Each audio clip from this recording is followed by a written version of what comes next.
నమస్తే, నేను Roja. Welcome to special debate. నిమిషానికో పేలుడు, గంటకో క్షిపణి దాడి. కళ్ళు మూసి తెరిచేలోపు రష్యా గుండెల్లో వణుకు పుట్టిస్తోంది యుక్రెయిన్. పుతిన్ సేనలు సైతం కీవ్పై పంజా విసురుతున్నాయి. రష్యా యుక్రెయిన్ వార్లో ఊహించని మలుపులు చోటు చేసుకుంటున్నాయి. 4 ఏళ్లు దాటిన తగ్గని యుద్ధ జ్వాలలు మాస్కోలో ఒక్కసారిగా మంటలు పుట్టిస్తున్నాయి. అజేయమైన సైనిక శక్తి అంటూ గర్వపడే రష్యాకు క్షేత్రస్థాయిలో యుక్రెయిన్ చుక్కలు చూపిస్తోంది. మాస్కోను చావు దెబ్బ కొడుతూ ఆక్రమిత భూభాగాలను తిరిగి స్వాధీనం చేసుకోవడమే లక్ష్యంగా కీవ్ గీసిన మాస్టర్ ప్లాన్ ఇప్పుడు సంచలనం సృష్టిస్తోంది. అసలు యుద్ధం ఎటు దారి తీస్తోంది? ముగింపు లేని వినాశనం వెనుకున్న వ్యూహం ఏంటి? రానున్న రోజుల్లో ఇండియాకు పెను ముప్పు తప్పదా? రష్యాలో ఇంధన ధరలు భగ్గుమంటే ఇండియాలో వాహనదారులకు కష్టాలు ఖాయమా? ఇంధన జ్వాలలపై ఇవాల్టి స్పెషల్ డిబేట్. రష్యా గుండెల్లో యుక్రెయిన్ వణుకు పుట్టించింది. ఏకంగా వందలాది డ్రోన్లతో మాస్కో నగరంపై యుక్రెయిన్ సేనలు విరుచుకుపడ్డాయి. ఆకస్మిక దాడులతో మాస్కో ఒక్కసారిగా స్తంభించిపోయింది. విమానాశ్రయాలు మూతపడ్డాయి, ఎయిర్ సర్వీసులు నిలిచిపోయాయి. పుతిన్ సామ్రాజ్యంపై జెలెన్స్కీ సేనలు మునుపెన్నడూ లేని విధంగా ముప్పేట దాడికి దిగాయి. ఏకంగా 500కు పైగా డ్రోన్లతో గగన తలాన్ని ముంచెత్తాయి. వాటిలో 60 డ్రోన్లను కూల్చేసినట్లు రష్యా ఎయిర్ డిఫెన్స్ అధికారులు వెల్లడించారు. క్రిమియాపై కూడా యుక్రెయిన్ దాడులకు పాల్పడింది.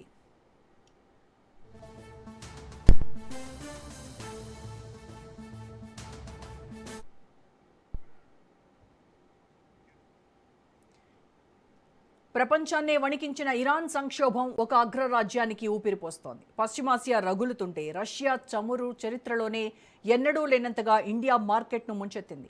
జూన్ నెలలో రికార్డు స్థాయిలో నిత్యం 23.5 లక్షల బ్యారెళ్ల రష్యన్ క్రూడ్ ఆయిల్ భారత్కు చేరింది. ఢిల్లీ వ్యూహానికి మాస్కో చమురు వెన్నెముకగా మారింది. కానీ సీన్ కట్ చేస్తే సక్సెస్ స్టోరీ ఒక్కసారిగా యూటర్న్ తీసుకుంటోంది. ఇండియా ఇంధన సామ్రాజ్యానికి ముప్పు పొంచి ఉన్నట్టు తెలుస్తోంది.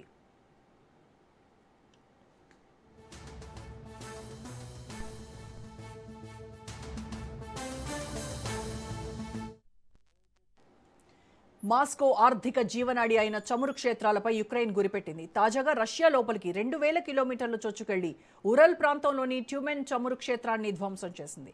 రష్యాలోని అతిపెద్ద ప్రైవేట్ రిఫైనరీల్లో ట్యూమెన్ కూడా ఒకటి. ఇక్కడ రోజుకు 1,51,000 బ్యారెళ్ల చమురును శుద్ధి చేస్తుంది. రష్యాకు దేశీయంగా భారీగా చమురును సరఫరా చేస్తోంది. అందుకే దీర్ఘశ్రేణి డ్రోన్లను వాడింది యుక్రెయిన్. ప్రధాన ప్లాంట్ దెబ్బతినలేదని ఉరల్స్ గవర్నర్ అలెగ్జాండర్ మూర్ తెలిపారు.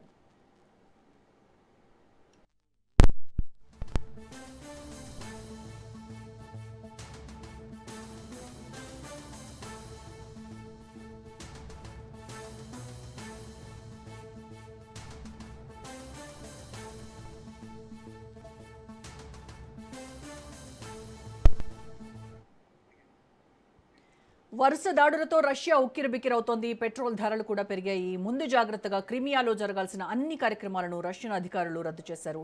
సాధ్యమైనంత వరకు విద్యుత్ వినియోగాన్ని తగ్గించుకోవాలని ప్రజలకు విజ్ఞప్తి చేశారు. ఇంధన సదుపాయాలు, చమురు శుద్ధి కేంద్రాలపై కీవ్ దాడులు చేయడంతో క్రిమియాలో తీవ్ర అంతరాయం నెలకొంది. వాహనదారులకు, ప్రభుత్వేతర సంస్థలకు ఇంధన విక్రయాలను నిలిపివేశారు. విరామం ఇవ్వకుండా యుక్రెయిన్ ప్రతిరోజు వందల డ్రోన్లతో విరుచుకుపడుతుండటంతో మాస్కో ఉక్కిరిబిక్కిరవుతోంది. అయితే యుక్రెయిన్లోని దక్షిణ ఒడెసా ప్రాంతంపై రష్యా విరుచుకుపడింది. రైట్, దీనికి సంబంధించి పూర్తి ఇన్ఫర్మేషన్ అందించడానికి, విశ్లేషణ చేయడానికి మనతో జాయిన్ అవుతున్నారు సీనియర్ విశ్లేషకులు, సీనియర్ జర్నలిస్ట్ డాక్టర్ అందె సత్యం గారు. సత్యం గారు, నమస్కారం సార్. నమస్తే రోజా గారు. సత్యం గారు, రష్యా బార్డర్ దాటి యుక్రెయిన్ ఇప్పుడు రష్యాకు హార్ట్ లాంటి మాస్కోను టార్గెట్ చేస్తోంది. అంటే ఈ డీప్ స్ట్రైక్ వెనుకున్నటువంటి స్ట్రాటజీ ఏంటంటారు? ఎందుకు లోపలికి వచ్చి మరి దాడులు మొదలుపెట్టింది యుక్రెయిన్? ఇదే కారణం రష్యా యుక్రెయిన్ యుద్ధానికి. ఎందుకంటే యుక్రెయిన్ నాటోలో చేరతానంటే రష్యా అభ్యంతరం చెప్పింది. యుద్ధానికి మూల కారణం అదే. ఎందుకంటే యుక్రెయిన్ మాస్కోకు దరిదాపు 130 కిలోమీటర్ల దూరంలో ఉంది. కాబట్టి నాటోలో చేరితే మాకు అమెరికా నుంచి, నాటో నుంచి ప్రమాదం. వాళ్ళ అనేక మిజైల్స్ అందుబాటులో ఉంటుంది మన రాజధాని. కాబట్టి నాటోలో చేరొద్దని చెప్పేసి పుతిన్ రిక్వెస్ట్ చేశాడు. అదివరకు జెలెన్స్కీకి ముందున్నటువంటి ప్రభుత్వం యాక్సెప్ట్ చేసింది. జెలెన్స్కీ అధికారంలో వచ్చిన తర్వాత చేరడానికి నిర్ణయించుకోవడంతో ఈ యుద్ధం మొదలైంది. ఇది మొదటి అంశం. రెండవది, పేరుకు ఉక్రెయిన్ రష్యా వార్ అని మనం అంటున్నా, అసలు వాస్తవానికి అమెరికా, యూరప్ కలిసి రష్యా మీద యుద్ధం చేస్తున్నాయి, ఉక్రెయిన్ ముందు పెట్టి. ఎందుకంటే ఇప్పటి వరకు 22 నుంచి ఇప్పటి వరకు 4 ఏళ్లలో $132 బిలియన్ ఆ, సహాయం చేశారు ఉక్రెయిన్కు. $132 బిలియన్ విలువైన ఆయుధాలు సప్లై చేశారు. దాంట్లో $67 బిలియన్ ఆయుధాలు అమెరికా ఒకటే పంపింది. తర్వాత దరిదాపు జర్మనీ ఒక $5 బిలియన్ విలువైనటువంటి ఆయుధాలు పంపింది. యూరోపు తదితర 36 దేశాలు, మిత్ర దేశాలు అన్ని కలిపి అవి ఒక 67 బిలియన్ పౌండ్స్, అది యూరోస్ సంబంధించినటువంటి సహాయం చేసినాయి. కాబట్టి వీటన్నిటి సహాయం, యుద్ధ సామాగ్రి దరిదాపు $132 బిలియన్ సహాయం చేసినాయి. యుద్ధ సామాగ్రి, డాలర్ సహాయం కాదు, సామాగ్రి, యుద్ధ ఉపయోగించేటువంటి ఆయుధాలే. ఇదే కాకుండా ప్రపంచంలో ఎగుమతి చేసిన ఆయుధాలలో ఈ కాలంలో, ఈ 4 ఏళ్లలో ప్రపంచం మొత్తం ఎగుమతి చేసిన ఆయుధాల్లో 41% ఉక్రెయిన్కే ఎగుమతి చేశారు. 41% ఆయుధాలు ప్రపంచంలో ఉన్నటువంటి అన్ని దేశాలకు ఎగుమతి చేసినటువంటి ఆయుధాల్లో 41% ఒక ఉక్రెయిన్కి చేశారు. కాబట్టి ఈ స్థాయిలో మనం చూస్తే ఉక్రెయిన్ చేయట్లేదు యుద్ధం, అమెరికా, యూరప్ దేశాలు, నాటో దేశాలు అన్ని కలిపి రష్యా మీద ఈ యుద్ధం చేస్తున్నాయనేది మనం మొదట అర్థం చేసుకోవాల్సినటువంటి విషయం. తర్వాత రెండవది, ఆయుధ పోటీ కానీ, సైన్యం కానీ, ఇంకేదైనా కూడా రష్యాతోటి ఉక్రెయిన్ పోటీ పడలేదు. కానీ రష్యా తన ఆయుధ సంపత్తిని ఉపయోగించడానికి కొన్ని అడ్డంకులు ఉన్నాయి. అందులో దరిదాపు ఒక 25% మంది ఉక్రెయిన్ ప్రజల్లో రష్యన్స్ 20% ఉన్నారు. అట్లాగే డాన్స్కి వీళ్ళు రష్యా ఆక్రమించినటువంటి ప్రాంతంలో 42% మంది రష్యన్లు ఉన్నారు. కాబట్టి అడ్డగోలుగా ఉన్నటువంటివన్నీ ఉపయోగించి ప్రజల్ని చంపేయటానికి రష్యాకు ఉన్నటువంటి అడ్డంకి అది. అందువలన ఇవాళ ఉన్నటువంటి పరిస్థితుల్లో రష్యా ఆర్థిక జీవనాడి ఆయిల్ సప్లై కాబట్టి ఆయిల్ బావుల మీద ఎక్కుపెట్టి ఈ నాటో దేశాలు కానీ, అమెరికా కానీ, ఉక్రెయిన్ కానీ మొత్తం కలిసి దాడి చేస్తున్నాయి. కాబట్టి రష్యా ఈ ఈ విధమైనటువంటి సమస్యను ఎదుర్కోవాల్సి వస్తుంది. బహుశా ఉక్రెయిన్ ఇట్లా 2000 కిలోమీటర్ల రేంజ్లో ఉన్నటువంటి వాటి ధ్వంసం చేస్తుందంటే రేపు రష్యా కూడా ఇంతకన్నా భయంకరమైనటువంటి ఉపయోగించే అవకాశం ఉంది. కాబట్టి ఇవాళ ఉన్నటువంటి పరిస్థితుల్లో నిజమే మీరు అన్నది ఏమిటంటే, మనం దిగుమతి చేసిన దాంట్లో దరిదాపు జూన్లోనే దరిదాపు 23 లక్షల బ్యారెల్స్ దిగుమతి చేసుకుంది భారతదేశం. మనం ఇప్పటికి కూడా మన ఇంధన సరఫరాలో రష్యానే మేజర్ రోల్ ప్లే చేస్తుంది. అమెరికా, ఇతర దేశాలు బలవంతంగా అమెరికా నుంచి కొనమంటే అమెరికా నుంచి కూడా కొంటున్నాం మనం ఎక్కువ ధర. అట్లాగే ఈ మధ్య అమెరికా ఒత్తిడి చేస్తుంది. మదురో దేశం నుంచి కూడా, వెనుజులా నుంచి కూడా గతంలో నిషేధం విధించింది. ఇప్పుడు వెనుజులా నుంచి కూడా మీరు కొనాలని బలవంతం చేస్తుంది. ఎందుకంటే వెనుజులా ఇప్పుడు ఆయిల్ బావుల్లో పెట్టుబడులు పెట్టిందంట అమెరికన్ ఇన్వెస్టర్లే. కాబట్టి ఇప్పుడు అక్కడ కూడా కొనమని చెప్పేసి అడుగుతున్నారు. వద్దని నిషేధం ఇచ్చింది, రష్యా మీద నిషేధం విధించింది, కొన్నాళ్ళు వెనుజులా మీద నిషేధం ఇచ్చింది, ఇరాన్ నుంచి కూడా మనం దిగుమతి చేసుకోవడానికి నిషేధించింది. గత 7 ఏళ్లుగా మనం ఇరాన్ నుంచి దిగుమతి చేసుకోవట్లే, ఆపేశాం అమెరికా ఒత్తిడి మేరకు. అట్లాగే వెనుజులా నుంచి ఆపేశాం. తర్వాత రష్యా నుంచి కూడా ఉక్రెయిన్ యుద్ధం కాంచి ఆపేసింది. మళ్ళీ ఆ తర్వాత అనుమతిస్తున్నాం అన్నారు. కాబట్టి ఈ విధమైనటువంటి పరిస్థితి భారతదేశం ఎదుర్కొంటుంది. కాబట్టి సహజంగానే రష్యాలో కనుక ఆయిల్ క్రైసిస్ వస్తే ఆ మేరకు ఇండియా మీద కూడా పరోక్ష ప్రభావం ఉండేటువంటి అవకాశం ఉంది. ఓకే, అదే అందరికీ ఉన్నటువంటి డౌట్ అదే. ప్రపంచంలోనే అత్యంత శక్తివంతమైనటువంటి S-400 ఎయిర్ డిఫెన్స్ సిస్టమ్స్ ఉన్నటువంటి రష్యా యుక్రెయిన్ వేసేటువంటి ఈ డ్రోన్లని ఎందుకు అడ్డుకోలేకపోతోంది అన్నది అందరికీ ఉన్నటువంటి అనుమానం. అడ్డుకుంటుంది, కానీ అన్నిటిని అడ్డుకోవటం సాధ్యం కాదు.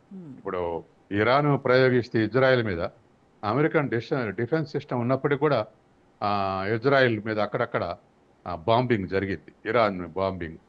కాబట్టి దీన్ని బట్టి అర్థమయ్యేది ఏంటంటే సమగ్ర 100% అడ్డుకోవటం కష్టం అనేది తేలిపోతుంది. ఎంతో కొంత మిస్ అయ్యి వచ్చినటువంటివి కొంత డిస్ట్రక్ట్ చేసేటువంటి అవకాశం ఉందనేది ఇజ్రాయెల్ ఉదాహరణ చూసినా. డిఫెన్స్ సిస్టమ్ ఎఫిషియన్సీ పైన కూడా ఒక పెద్ద క్వశ్చన్ మార్క్. అది ఇప్పుడు ఉపయోగించినటువంటి ఈ మిజైల్స్ కావుగా, డ్రోన్సే కదా. అవును. కాబట్టి డ్రోన్స్ని ఆపటంలో కొంత పర్సంటేజ్ బహుశా మినహాయింపు ఉండి ఉండొచ్చు. సో ఇప్పుడు ఎకానమీకి మెయిన్ సోర్స్ అయినటువంటి ఆయిల్ ఏదైతే ఉందో అదే ఇప్పుడు రష్యాకి అదే లైఫ్ లైన్. దాన్ని ఇప్పుడు యుక్రెయిన్ టార్గెట్ చేసింది. దాన్ని ఎందుకు ఫోకస్ చేసినట్టు సార్? Economic loss కోసమేనా? ఖచ్చితంగా ఇప్పటికే అమెరికా ఎప్పటి నుంచో రష్యాని ఆర్థికంగా దివాళా తీర్చడానికి చాలా ప్రయత్నాలు చేసింది. దాంట్లో చైనా మనం దిగుమతి చేసుకుంటున్నటువంటి ఆయిల్ వలన రష్యాకు మెయిన్ రెవెన్యూ వస్తుంది అనేటువంటి ఉద్దేశంతో మన మీద నిషేధం పెట్టారు. కాబట్టి చైనా ఎట్లాగో వినదు, నిషేధం పెట్టలేదు, దిగుమతి చేసుకుంటూనే ఉంది. మెయిన్ సోర్స్ చైనానే ఎక్స్పోర్ట్కు, నెంబర్ 2 భారతదేశం. కాబట్టి ఇప్పుడున్నటువంటి పరిస్థితుల్లో రష్యాని ఆయుధ విషయాల్లో ఇంకొంచెం శృతిమించితే యుద్ధం, ఆటమిక్ మిజైల్స్ కనుక ప్రయోగిస్తే కష్టం అయింది ప్రపంచ దేశాలకు. అందుకని ఈ పరిమిత యుద్ధంలోనే డిస్ట్రక్ట్ చేయడానికి ప్రయత్నం చేస్తారు. పుతిన్ కనుక డిఫెన్షియల్ బడ్జెట్ అనుకుంటే అవి కూడా బయట తీసే అవకాశం ఉంది. అందుకని ఏదేమైనా ప్రపంచ యుద్ధానికి దారి తీయకుండా ఉండాల్సినటువంటి అవసరం ఒకటి ఉంది. తర్వాత రెండోది, భారతదేశానికి ఇంధన సంక్షోభం రాకుండా కొన్ని జాగ్రత్తలు తీసుకోవాల్సినటువంటి అవసరం ఇంకోటి ఉంది. కరెక్ట్. అంటే రష్యా మిలిటరీ లాజిస్టిక్స్ని దెబ్బతీసేటువంటి ఒక టాక్టిక్ మూవ్గా కూడా దీన్ని మనం చూడొచ్చు అంటారా? ఖచ్చితంగా. ఎందుకంటే ఏ దేశంలోనైనా మిలిటరీ డిఫెన్స్లకు నెట్టితేనే వాళ్ళకు రక్షణ లభించే అవకాశం ఉంది అటాక్ చేసే దేశానికి. కాబట్టి అటువంటి అవకాశం ఉంది. కానీ రష్యా అంత వీక్గా లేదు మిలిటరీ విషయం, ఆర్మ్స్ విషయంలో. అమెరికా, యూరప్ సప్లై చేసినా వాళ్ళు ఎక్కువ సప్లై చేస్తే వీళ్ళ మిజైల్స్ రేంజ్లోనే ఉన్నాయి. అమెరికా తప్ప మిగతా యూరప్ కానీ, జెలెన్స్కీ ఉక్రెయిన్ కానీ ఇతర దేశాలన్నీ రష్యన్ మిజైల్స్ రేంజ్లోనే ఉన్నాయి. కాబట్టి ఇదంతా యూరప్ మీద కానీ ఇంకా ఇతర మీద రష్యా అటాక్ చేస్తే అమెరికా రిస్క్లోకి వస్తే ప్రపంచ యుద్ధంగా మారే అవకాశం ఉంది. తర్వాత రెండోది, రష్యా దివాళా తీయకుండా చైనా బ్యాక్ బోన్ ఉంది. మొత్తం ఇంపోర్ట్ చేసుకుంటుంది, కావాలంటే ఎక్స్పోర్ట్ చేస్తుంది. బలమైన దేశం కాబట్టి ఆర్థికంగా చైనా, రష్యాకు ఆ కొరత ఉండకపోవచ్చు. ఇప్పుడు క్రిమియాలో కూడా మనం చూస్తే సార్, ఫ్యూయల్ సప్లై ఆగిపోయింది, అక్కడ ఈవెంట్స్ క్యాన్సిల్ చేస్తూ ఉన్నారు. మరి ఇదంతా చూస్తూ ఉంటే ఆ ప్రాంతంపై రష్యాకు ఉన్నటువంటి ఒక స్ట్రాటజిక్ గ్రిప్ ఏదైతే ఉందో అది సడలిపోతుంది అనుకోవాలంటారా? అంటే ఇప్పుడు సహజంగానే మనం ఎవరైనా, ఏ అనలిస్ట్ అయినా లేకపోతే ఎవరైనా ఒక దగ్గర స్ట్రైక్ జరిగిందంటే అక్కడ అలజడి రావటం, ఆ ఏరియా ఒక తాత్కాలిక సంక్షోభానికి లోను కావటం ఇవన్నీ జరుగుతుంటాయి. కాబట్టి వాళ్ళ క్రిమియా మీద దాడి చేసిందంటే సహజంగానే రష్యాను డిఫెన్స్లోకి నెట్టింది అనేటువంటిది ఎవరైనా ఎక్స్పెక్ట్ చేస్తారు. అటువంటి వార్తలు ఇప్పుడు వచ్చేది. కాబట్టి సహజంగానే అక్కడ స్ట్రైక్ చేయటం అనేటువంటిది మనకు ఉక్రెయిన్ అఫెన్స్లో ఉంది, అక్కడ దాడి చేయటంలో అనేటువంటిది ఎవరైనా అనుకునే అవకాశం ఉంది, ఆ అంచనాకు వచ్చే అవకాశం ఉంది. ఈ దాడుల వెనుక ఈ వెస్ట్రన్ కంట్రీస్ వాళ్ళ ఇంటెలిజెన్స్ సపోర్ట్ ఎంతవరకు ఉండొచ్చు సార్? అబ్సల్యూట్గా ఉంది కదా, అబ్సల్యూట్గా ఉంది. ఎందుకంటే తర్వాత బోర్డర్ నేషన్, ఉక్రెయిన్కు బోర్డర్ నేషన్ పోలాండ్ కూడా అబ్సల్యూట్ టర్మ్స్లో జెలెన్స్కీకి హెల్ప్ చేస్తూ ఉంది. తర్వాత జర్మనీ కూడా చేస్తుంది. దరిదాపు $5 బిలియన్ జర్మనీ సాయం చేసింది ఆయుధాలు.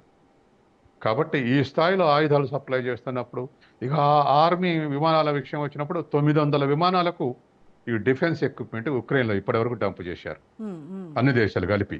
మనం ఆర్థికంగా లెక్కేస్తేనే $132 బిలియన్, కానీ ఫిజికల్గా లెక్కిస్తే ఆ స్థాయిలో దరిదాపు 1000 యుద్ధ విమానాల్లో సరుకులు జారేశారు జెలెన్స్కీ. అందుకని సహజంగానే ఇది పేరుకు ఉక్రెయిన్ అన్న ఇతర దేశాల అన్ని డిఫెన్స్ ఎక్విప్మెంట్ ఇవాళ ఎందుకంటే యుక్రెయిన్కి అంటే ఈ రేంజ్లో ఆ టార్గెటింగ్ విషయంలో కనుక ఈ కంట్రీ సపోర్ట్ లేకపోతే అంత ముందుకు వెళ్ళలేదు కదా. అస్సలు వెళ్ళలేదు. కాబట్టే వాటితోటే రెసిస్ట్ చేయాల్సి వస్తుంది. Correct sir. రష్యా ఇప్పుడు ఆయిల్ ప్రొడక్షన్ తగ్గితే కనుక మనకు గ్లోబల్ మార్కెట్లో ఈ ధరల అస్థిరత అనేది ఖచ్చితంగా మనం చూడాల్సి వస్తుంది. సో మనకి మేజర్గా భారత్కి ఇంపాక్ట్ పడుతూ ఉంది. ఒకవైపు ఏమో ఇప్పుడు హార్మోస్ జలసంధి ఓపెన్ అయితే ఇంకా మన కష్టాలు పోతాయి, ఆయిల్ కష్టాలు, గ్యాస్ కష్టాలు అన్నీ పోతాయి అనుకుంటుంటే మళ్ళీ ఇప్పుడు ఇంకొక పిడుగు లాంటి వార్త మన భారత పేరు ఉంది. సో ఏ రేంజ్లో మనకి ఎకనామిక్ బర్డెన్ అయ్యేటువంటి ఛాన్స్ ఉంది? ఇప్పుడు ప్రపంచంలో 11% ఏది రష్యన్ షేర్ ఆయిల్ మార్కెట్లో. అట్లాగే వెనుజులా అది కూడా ఆ స్థాయిలో ఉంది. అట్లాగే సౌదీ అరేబియాలో కూడా వాటి స్థాయిలో ఉంది. 3 మేజర్ కాంట్రిబ్యూటర్స్, మూడింటికి కలిపి దరిదాపు 35% ఉంది.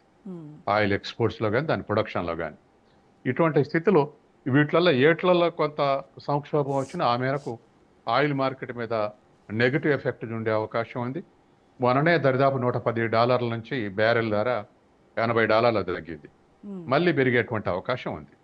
ఎందుకంటే సప్లై డిమాండే ఇవాళ మార్కెట్లో ప్రైస్ డిటర్మైన్ చేస్తున్నాయి. ఇవాళ హర్ముజ్ జలసంధి మూసేయటం వల్లే కదా $110 పెరిగింది. కాబట్టి ఇటువంటి మేజర్ షాక్స్ వచ్చినప్పుడు ప్రపంచం మొత్తానికి ఇది సమస్యే.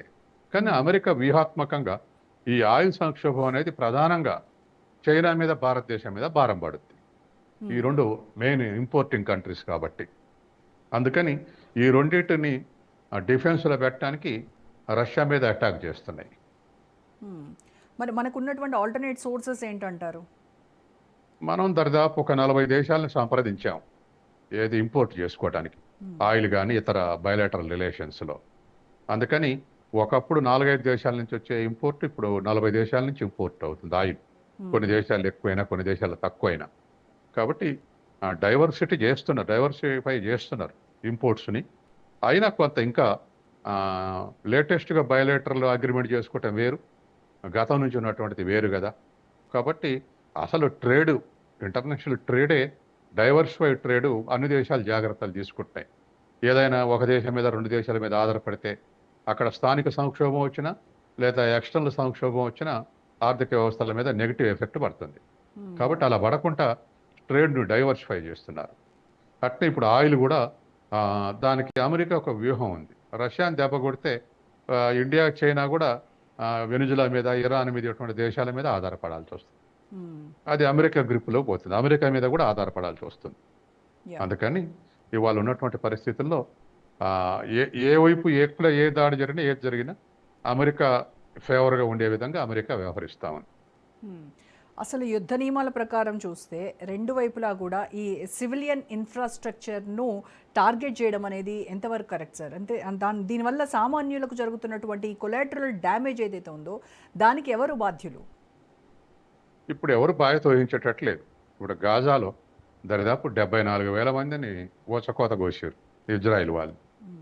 దానికి ఎవరు బాధ్యత వహిస్తున్నారు? కనీసం మాట్లాడే వాళ్ళు కూడా లేదు. ఈఎన్ఓ చప్పిడి చేయట్లేదు, అగ్రదేశాలు చప్పిడి చేయట్లేదు. అట్లాగే మన ఇరాన్ మీద బాంబింగ్ చేసిన ఇది మామూలు బాంబింగ్ కాదు. సెకండ్ వరల్డ్ వార్ కన్నా ఎక్కువ బాంబింగ్ చేసింది అమెరికా, ఇజ్రాయిల్ కలిసి ఇరాన్ మీద. వందల సంఖ్యలో చనిపోయారు. స్కూల్ పిల్లలే ఒక స్కూల్లో 150 మంది చనిపోయారుగా. కాబట్టి వీటిని అడ్డుకునే పరిస్థితి లేదు. వాస్తవానికి మనం అనుకున్నట్టుగా సివిలియన్ ఇన్ఫ్రాస్ట్రక్చర్ కానీ సివిలియన్స్ మీద దాడి చేయకూడదు, కానీ జరుగుతూనే ఉన్నాయి.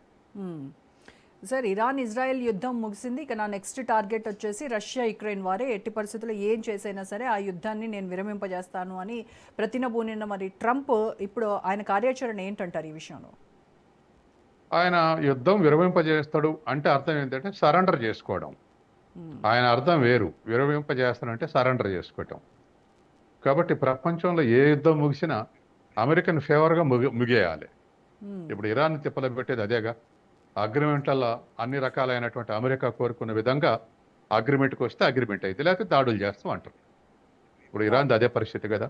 2-3 సార్లు యుద్ధం విరమణ చేసి మళ్ళీ రివైవ్ చేసి మళ్ళీ అగ్రిమెంట్ సాగానికి వచ్చి మళ్ళీ దాడులు చేసి, ఇజ్రాయెల్ తోటేమో లెబనాన్ మీద దాడులు చేసి, ఇరాన్ని మాత్రం సఖ్యతని, లెబనాన్ని ఇరాన్ని వేరువేరుగా వేరు చేసి దెబ్బ కొట్టడం, ఇటువంటివన్నీ అది పాజిటివ్ థింకింగ్ ఎట్లా అవుతుంది?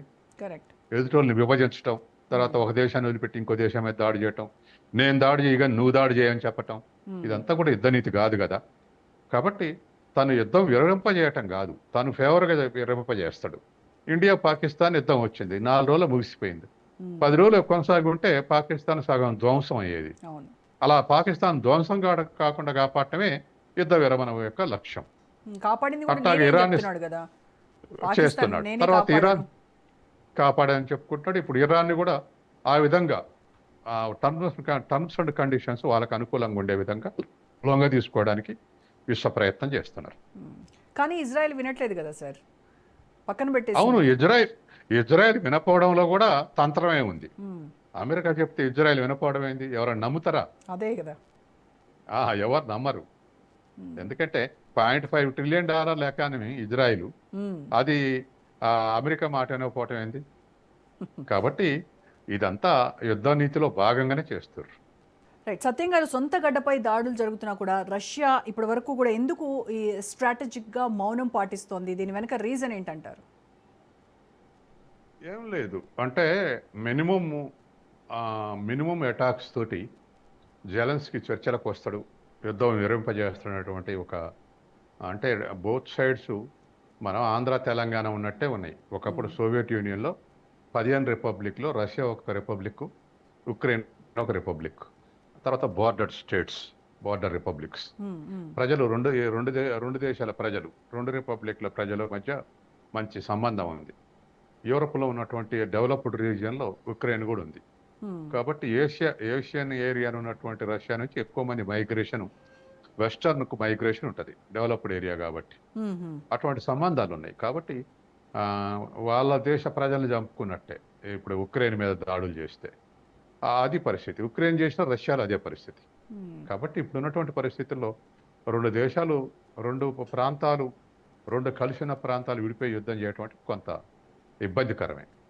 అందుకే కాస్త ఆ రెండు వైపులా కూడా యుద్ధం ఆగి నడిచినట్టుగా నడుస్తుంది. అంటే ఇన్ అంటే కేస్ ఒకవేళ న్యూక్లియర్ వార్నింగ్స్ వెనక దాగున్నటువంటి ఒక బలహీనతగా కూడా మనం ఏమైనా చూడొచ్చా? ఖచ్చితంగా. ఎందుకంటే ఇవాళ అమెరికా గనక ఆటమిక్ వార్ హెడ్స్ వాడితే అవతల వైపు నుంచి అమెరికా కూడా అవి సహాయం చేసే అవకాశం ఉంది. అప్పుడు అది వరల్డ్ వార్గా మారినట్టే. అందుకని ఇప్పుడు ఉన్నటువంటి పరిస్థితుల్లో అంత దూరం పోవట్లేదు. కానీ ఇంకా ఆటమిక్ వార్ హెడ్స్ కాకుండా ఇంకా సోఫిస్టికేటెడ్ మిజైల్స్ రష్యా దగ్గర ఉన్నాయి. దానికి వాళ్ళు ఉపయోగిస్తే దానికి కౌంటర్గా అమెరికా సప్లై చేసే అవకాశం ఉంది. సో ప్రజెంట్ అసలు ఈ వార్స్ సినారియో చూస్తూ ఉంటే డ్రోన్ టెక్నాలజీ వల్ల మొత్తము ఫ్యూచర్లో వార్ఫేరే మారిపోతుందా? ఇకపై ట్రెంచ్ వార్ఫేర్ అంతరించిపోయి మొత్తం డిజిటల్ అయిపోతుందా? ఆ పద్ధతిలోకే మారిపోబోతుందా అనిపిస్తుంది సార్? నిజమే కదా. ఇప్పుడు సైనికులు దొరకట్లే యుద్ధం చేయటానికి. కాబట్టి డిజిటల్ వార్గా లేదా రోబోస్ వార్గా మారే ప్రమాదం ఉంది. ఇప్పుడు డ్రోన్స్లో మనుషులు అవసరం లేదు. ఇప్పుడు యుద్ధంలో ఎవరైనా ఫైటర్ జెట్ పోతే దాంతో పాటు ఒక సైనికుడు కూడా పోయేవాడు. కానీ ఇప్పుడు ఆ రిమోట్ సెన్సింగ్ వచ్చిన తర్వాత, ఇవాళ డ్రోన్ టెక్నాలజీ వచ్చిన తర్వాత మనుషుల నష్టం తక్కువ, ఆస్తుల ధ్వంసం ఎక్కువ. ఆ పద్ధతిలో ఇప్పుడు వార్ జరుగుతూ ఉంది. ఇప్పుడు ఏ దేశానికి ఎంతమంది సైనికులు, ఎక్కువ మంది సైనికులు ఉన్న దేశం గెలుసుద్ది అనేది కాదు. ఆ దశ పోయి ఎక్కువ టెక్నాలజీ వెపన్స్ ఎవరికి ఎక్కువ ఉన్నాయి వాళ్ళు గెలిచే పరిస్థితి ఉంది ఇవాళ. కాబట్టి అమెరికాను తిప్పలబెట్టింది కూడా అక్కడే ఇరాన్. అమెరికాకు అయ్యే ఖరీదులో 20వ వంతు ఖర్చుతోటి ఇరాన్ ఈ డ్రోన్స్ తయారు చేసేది. దాంతో అమెరికాకి ఎక్స్పెండిచర్ బాగా వచ్చింది. యుద్ధం ముగిసిన తర్వాత లెక్క చూసుకుంటే ప్రత్యక్షంగా $30 బిలియన్ ఖర్చు అయింది అమెరికాకు, పరోక్షంగా $112 బిలియన్ ఖర్చుకు ఎగబాకింది. కాబట్టి ఇటువంటి పరిస్థితి ఎదుర్కోవాల్సి వచ్చింది. దీనికి కారణం డ్రోన్సే. అందుకని ఇవాళ డిజిటల్ వార్, ఖచ్చితంగా డిజిటల్ వారు, రోబో వారు, ఇవి భవిష్యత్తులో ఉన్నటువంటి ప్రమాదాలు. ఓకే. ఈ రిఫైనరీలపై దాడులు రష్యాను చమురు చర్చలకి దిగొచ్చేలాగా ఏమైనా చేస్తుందంటారా? లేదు అని అంటే ఇంకా అగ్రెషన్కి వెళ్ళి ఆయన మొత్తము రిటాలియేషన్ ఏమైనా తీసుకునేటువంటి ఛాన్స్ ఉందంటారా? రిటాలియేషన్కి అనుకుంటాను ఆయన. మనకు రేపటికల్లా దీని ట్రెండ్స్ తెలుస్తాయి, పుతిన్ ఏ స్థితిలో ఉండనేది. కాబట్టి సహజంగానే ఆర్మ్స్ ఉండి మొత్తం సప్లై ఉన్న తర్వాత దరిదాపు 13 లక్షల మంది సైనికులు రష్యాకు ఉన్నారు. ఉక్రెయిన్కు సుమారు 4-5 లక్షల మందే ఉన్నారు ఒకవేళ ఫిజికల్గా లెక్కేసుకోవాలంటే. తర్వాత ఆయుధ సామాగ్రి డిఫెన్స్ సిస్టమ్ కూడా స్ట్రాంగ్ ఉంది. అందుకని ఒకవేళ ముఖం చూడకుండా ప్రయోగిస్తారు అని అనుకుంటే మాత్రం కాస్త అగ్రెసివ్గా ఉండేటట్టు అవకాశం ఉంది వార్. అసలు ఓవరాల్గా ఈ గ్లోబల్ ఎనర్జీ సప్లై చైన్ ప్రస్తుతము ఉన్న సంక్షోభం నుంచి బయటపడాలి అని అంటే ఈ యుద్ధంలోకి ఒక డిప్లొమాటిక్ సొల్యూషన్ ఏమైనా ఉందా అంటే మీ అంచనా ఏంటి సార్? అమెరికా జోక్యం చేసుకోవాలి. గత అమెరికా జెలెన్స్కీ మీద ఒత్తిడి తెచ్చిండు అగ్రిమెంట్కి రమ్మని. జెలెన్స్కీ ఏం లేదు, పైగా మమ్మల్ని నడు సముద్రంలో ముంచుతున్నావు నువ్వని కూడా అన్నాడు జెలెన్స్కీ. కాబట్టి ఇక్కడ వెనక్కి దక్కితే యూరప్ మొత్తం కూడా భయపడాల్సి వస్తుంది. కాబట్టి యూరప్ కూడా సహాయం చేస్తుంది. ఏదేమైనా అమెరికా జోక్యం చేసుకుంటే ఆగుద్ది, జెలెన్స్కీని ఆపితే ఆగుద్ది. ఒక చిన్న దేశం పెద్ద దేశాన్ని టర్మ్స్ అండ్ కండిషన్ డిక్టేట్ చేస్తే ఏ పెద్ద దేశం ఒప్పుకోదు. శ్రీలంక మనకు టర్మ్స్ డిక్టేట్ చేస్తే మనం ఊరుకుంటామా? పాకిస్తాన్ చేస్తే మనం ఊరుకోం కదా. కరెక్ట్. అందుకే జెలెన్స్కీ డిక్టేట్ చేస్తే పుతిన్ వినటం అనేది సాధ్యం కాదు. కాబట్టి జెలెన్స్కీనే వెనక్కు తగ్గించి ఆ పుతిన్ మీద ప్రెజర్ పెట్టాలి. అట్లయితేనే సాధ్యం అయింది. కాబట్టి మరి ట్రంప్ జోక్యం చేసుకుంటాడా లేదా? జెలెన్స్కీ ఆయుధ సప్లై ఆపితే వెంటనే సరెండర్ అవుతాడు జెలెన్స్కీ. అంటే దేనికి ఎక్కువ ఆయుధ ఛాన్సెస్ సప్ ఉన్నాయంటారు? అది ఇప్పుడు ఖచ్చితంగా ఇప్పుడు రిటాలియేషన్ అయితే ఈ వారం రిటాలియేషన్ జరిగే అవకాశం ఉంది. ఓకే. ఆ తర్వాతనే చర్చలు జరిగే అవకాశం ఉంది. ఎందుకంటే అంత దూరం 2000 కిలోమీటర్ల దూరం పోయి రష్యాలో రిఫైనరీ మీద దాడి చేయడానికి ప్రయత్నం చేసిరంటే ఇవాళ ఇంకంత ఎక్కువ అగ్రెసివ్గా రష్యా అటాక్ చేసే అవకాశం ఉంది. Okay, right sir. Thank you so much Satyam గారు. రైట్, ఇది ఇవాల్టి special debate. Stay tune to Raj news.